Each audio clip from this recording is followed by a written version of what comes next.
The correct sequence of phases in the menstrual cycle is.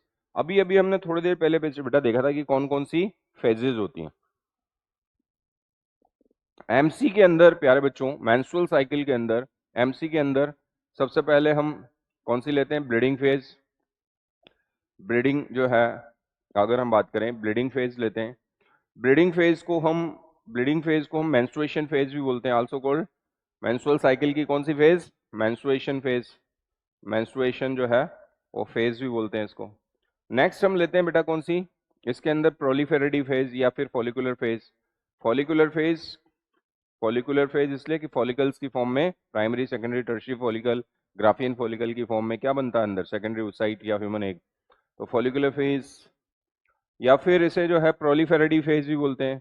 Proliferation होता है कहाँ पर? एंडोमेट्रियम में। जो यूट्रस की जो एंडोमेट्रियम है वो थिक होती है। प्रोलिफेरेटिव प्रोलिफेरेटिव जो है फेज, प्रोलिफेरेटिव फेज भी बोलते हैं। बेटा अगर हम बात करें कि एक दिन भी आता है, उसको फेज में काउंट नहीं करते हैं, वो दिन आता है 14th डे। 14th डे, वो 14th डे अलग से ही, 14th डे ओवुलेटरी डे है, वो ओवुलेटरी डे है। उस दिन ओवरी से ओवा बाहर आता है, ओवुलेटरी डे होता है। तो इस तरह से अगर इस ओवुलेटरी डे को हम फेज में काउंट नहीं कर रहे, तो थर्ड जो फेज हो गई वो कौन सी फेज हो गई? ओवुलेटरी डे के बाद हम ये कहेंगे ल्यूटियल फेज, जिसमें कॉर्पस ल्यूटियम बनती है। ल्यूटियल फेज हो गई। ओवुलेशन के बाद कॉर्पस ल्यूटियम ही तो बनना है। ल्यूटियल फेज हो गई। और ल्यूटियल फेज को आप जो है, ल्यूटियल फेज को आप, प्रोजेस्टेरोन का सिक्रेशन होता है, इसको सिक्रेटरी, एस्ट्रोजन भी थोड़ा सिक्रेट होता है। तो हम ये कहेंगे मेनली कॉर्पस ल्यूटियम, प्रोजेस्टेरोन, साथ में एस्ट्रोजन भी सिक्रेट करती है, तो सिक्रेटरी फेज बोलते हैं इसको, सिक्रेटरी फेज भी बोलते हैं, सिक्रेटरी फेज। तो तीन फेजेस, 1 2 3, 3 फेजेस होती हैं। अब इन तीन फेजेस का सीक्वेंस कैसा है? यही वाला सीक्वेंस है। सीक्वेंस जो है वो क्या है?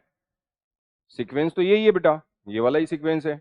अब ये वाला ही सीक्वेंस है तो आप जो है वो निकाल लो इसके अंदर। क्या सबसे पहले मेंस्ट्रुएशन फेज है?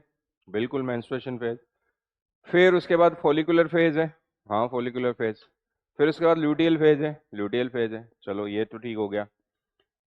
मेंस्ट्रुएशन फेज के बाद क्या ल्यूटियल आती है क्या? डायरेक्ट मेंस्ट्रुएशन के बाद, इसके बाद ये ल्यूटियल थोड़ी आएगी, ये गलत हो गया। मेंस्ट्रुएशन फेज बिल्कुल ठीक है। प्रोलिफेरेटिव फेज, ओवुलेट, ये फॉलिकुलर फेज को प्रोलिफेरेटिव फेज भी बोलते हैं। फिर उसके बाद जो है वो सिक्रेटरी फेज, क्योंकि ल्यूटियल फेज को सिक्रेटरी फेज भी बोलते हैं। तो सही हो गया इसमें A and C, A and सी, ए और सी जो है वो सही हो गया। तो मेरे ख्याल से पिक्चर आपको क्लियर है, समझ में आपको आ गया होगा।